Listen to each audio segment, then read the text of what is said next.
General lady reserves. The gentleman from New York.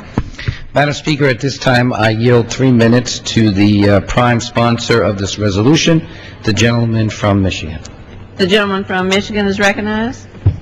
Thank you, Madam Speaker. I'd like to thank the gentleman from New York for yielding the time.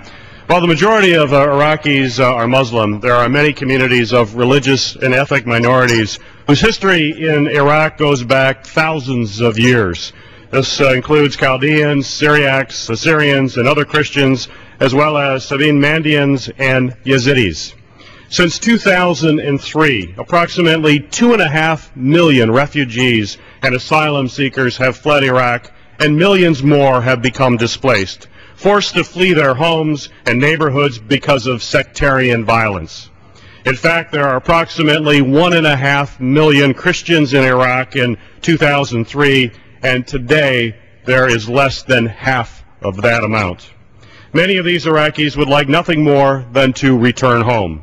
According to the United Nations High Commissioner for Refugees, in 2008, approximately 221,000 Iraqis returned to their home village or neighborhood in Iraq, and the vast majority settled into areas where members of their own religious community controlled the neighborhood or local government.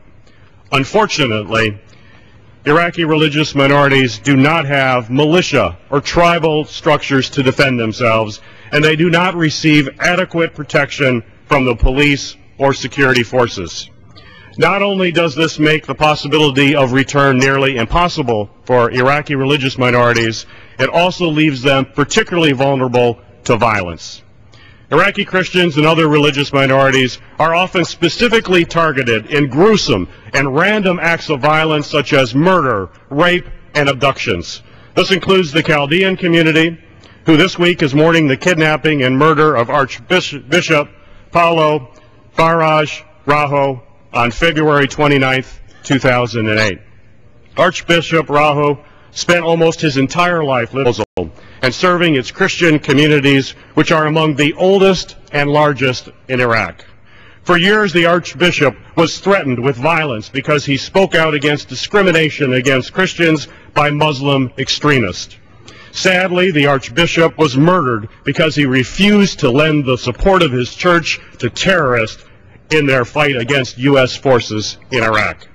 These stories continue to be tragically common, and more must be done by the United States government and by the government of Iraq to protect religious minorities.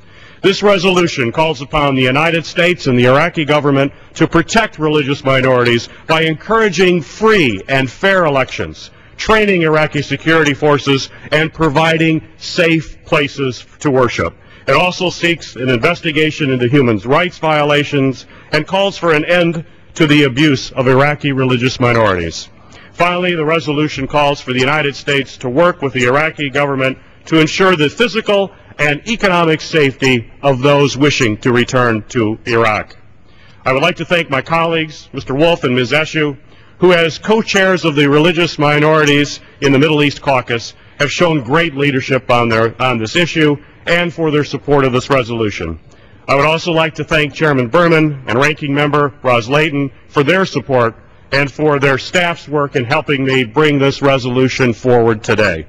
It is no longer possible to stand by and watch as millions of religious minorities are subject to torture, abuse, and discrimination, which is why I ask my colleagues to support this important resolution. I yield back the balance of my time. Gentleman yields